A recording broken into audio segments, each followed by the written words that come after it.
to make deals to get money into our coffers to continue to play.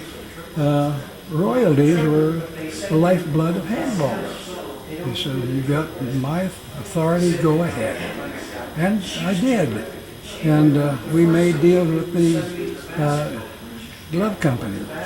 We made deals with the ball company, Spalding. They paid us 8.5 cents a ball for each ball that was sold. And then along came racquetball. We made the same deal with them for racquetball. When I was through, 11 years later, we had income of $230-some thousand a year. That was $230,000 that had never existed in the coffers before because it all came out of Kenner's pocket. And when I said to him, when I feel that we've got money coming in on a regular basis, and it will be self-supporting, I said, I'll turn the cudgels over to somebody else. And I did it exactly that way. He wanted me to continue on. But I told him that I had done my stint. You've got some other intelligent people around here who know handball and know handball players and know how to conduct the operation. And I said, I've taught a lot of these guys how to make the draw. And the draw was an important thing because we were now beginning to get 300 guys in. And then it grew to 500. And then it grew to 800. And at one time we had about 1,100 entries. And I said, we can't handle it in 7 days. And I'll tell you what we're going to do. We are going to have preliminary tournaments from California, for instance, and from New York and from the various other entries in the country that are sending in large groups, particularly in the city where the tournament was held. Every Tom, Dick, and Harry wanted to play, of course. Then we couldn't accommodate them all. So I would have the local people have preliminary tournaments, and I would ask him to give me 5, 6 names. And the result was we would have a bracket of 120. And then the next day it was 60. Next day it was 30 and 15. And early on, some guys had to play twice because we not only had the singles, we had doubles.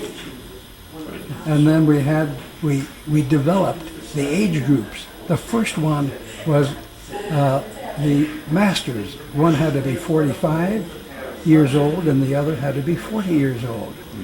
And so we were able to integrate them into the tournament, and sometimes we went to midnight, but we got the job done. How long did it take you before you got beyond the masters into other age categories? The masters served to be so popular that, as a matter of fact, we had as many in the masters as the open tournament had. And it presented a problem to us, but we again worked the pre-tournament tournament, and those who won that then got into the tournament in the city where it was being held. Then we got the later group. That developed after I left it in '71, after. But Bob and I talked about it. And we were in touch for quite a while until he passed away. And in our conversations, he relied rather heavily upon me, because if I had, well, one of the players was a problem. It's not being recorded. Yes, we're recording this, aren't we? Yeah. All right? Well, anyway, so he would turn over the problem child to me. And I had to deal with that the best I could. In any event, Bob's idea was the one who nurtured and fed the whole system of getting players to come, and those that didn't have the money to come I knew he supplied it. I knew he did it. And I would ask him about it, and he said, well, these people need help, so we ought to do that. In appropriate case, we ought to put them up and feed them. If they have talent, we want to develop it.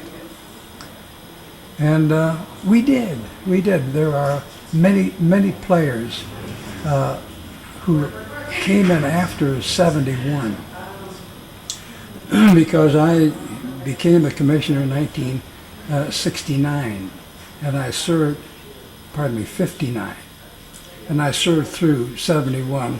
It was a string of 11 years.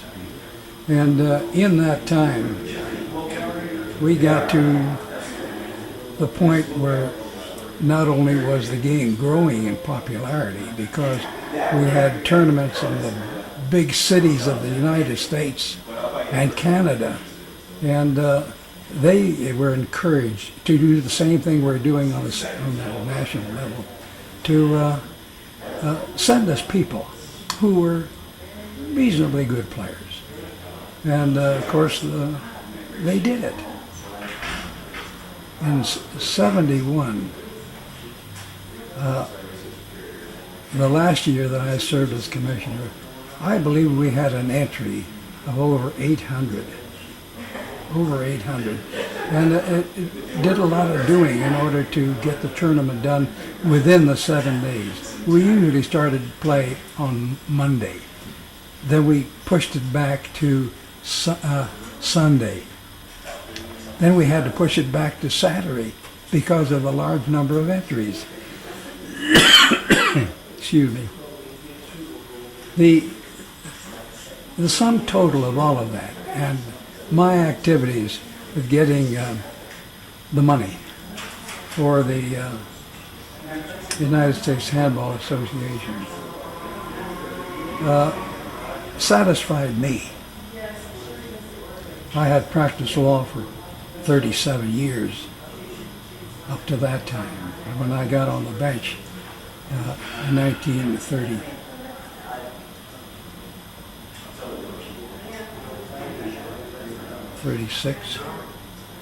anyway, I was on for 26 years and I just retired. 2 days ago was my anniversary. I retired a year ago on the 15th of March. So since then I've been playing as much as I could. And I've been very active at the LA Athletic Club and our handball circles. The whole upshot of handball as I see it now, we've had, you might say, two groups. Those that distinguished themselves, the groups being Vic Herskowitz, Johnny Sloan, Phil Elbert, who hasn't been named around here lately. Those people who you see on the plaques and on the photographs here, in their group, they were a hard-playing bunch, and they were excellent. Walter Plecken was the first man to come to my attention who could hook a ball and beat you on the hook. Didn't make much difference what you did with it if you got to it. He'd beat you on the hook. And I recall one of the men from the LA Athletic Club came to the tournament in Chicago where Plecken was playing for the first time in the Nationals. He played in the AAU. And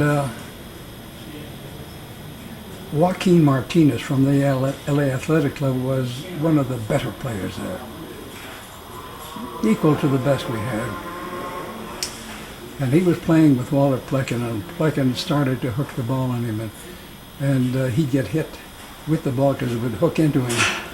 And pretty soon he turned to me in the gallery, and he said, "What will I do?" And Plecken turned to him and he said, "I'll show you." He said, "The next serve is going to go out that way. Next one after, I'm going to put it out this way." And he kept telling him where the ball was going to hook to, so to make a game out of it. But Walter Plecken was one of the nonpareils didn't really make the mark with the rest of the players because he was sort of a hard-nosed guy. He wanted to get paid by the day for coming to the tournament more than the regular allowance, more than that. Well, I took the position then and with Kendler, and I said, he's going to have to play by the rules as we have them. If we want to change the rules, they should be changed for everyone. And Bob considered that to be good sense and good strategy. And so Walter didn't come back after that. Many of the others, Jimmy Jacobs, came to me when I was one time playing at the Hollywood Athletic Club. It changed into a seminary. The athletic club had 2 courts in it. And we were playing in it one Saturday or so, and Jimmy said to me, "Joe, will you show me how to hook the ball?" Jimmy Jacobs asking me how to hook the ball, the high water mark for me, at least, considering the fact that he was such a great player. He was a great player. And we've had many great players. You've had some of them sitting here being interviewed. But I showed him how I did it. And he perfected it from there because he had a tremendous hook. Not as good as Plekin. Suffice it to say that the group that is represented by Vic Herskowitz and Jimmy Jacobs and Johnny Sloan and Phil, they came up to a point when they reached the epitome of their capability, as all handball players do. And when they reach that, they go into the Masters from the Open. But when they reached that point, there was a hiatus of about 5 or 6 or 7 years. And along come Natty Alvarado. And he and his group that developed from there differed materially from those that preceded them by 5 or 6 years.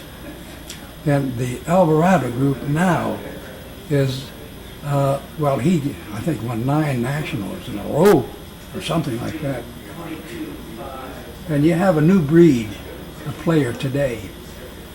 And they spring, I should say, from our efforts to get kids 16 and 17 in the handball circle. And our young Chapman, who won it last year, is a classic example of the interest handball has been for him and his youngsters who came up with him. And we have a group now. We have a coterie of, I dare say, of 6 or 7 that on a given day can win any tournament. And it's refreshing to me. Why should it be to me? You might say, well, look, Joe, you lived a long time. I might tell you I've lived to be 87. And I've seen handball from its beginning here for the USHA. And I was knee-deep in the argument between the USHA and the AAU way back in the early 50s when they would bar any AAU player who played with the USHA, which at that time, when I got interested in the USHA, because it had its beginning just 2 years before. Excuse me. And it's of no great consequence in this discussion of what I told Bob to do about it. But I knew that the AAU did not want any litigation because they were going to bar any handball player that played for the USHA, which is manifestly wrong. These are kids who are playing a game. They're doing it for a living. Now, baseball players getting $5 million a year. Basketball players are equally getting the same kind of money. No, they're just playing for the fun of it. So why would you want to bar them? Well, that was the position the AAU took. So when Bob conferred with me about it, I said, look, why don't we just take the bull by the horns, file a lawsuit. File it against them, and the objective of it should be that they should be restrained from enforcing their order. The lawsuit was filed, and I said, Bob, when it's filed, you'll find that they will contact you immediately. Reason? They don't want the litigation, and they don't want to spend the money.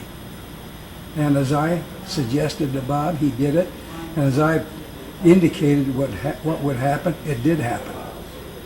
3 or 4 days after the lawsuit was served upon them, they called Bob. Well, after the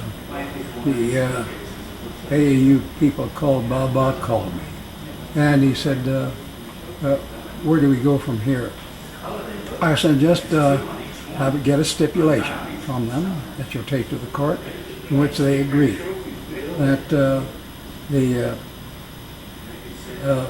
request made in the litigation, that the injunction will be granted, and that then henceforth they are not to and will not bar any handball player, whether they be an AAU player or a USHA player, from playing in any tournament that they wish.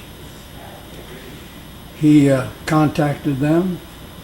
They fell in line, agreed to it in word for word, and the litigation was dismissed.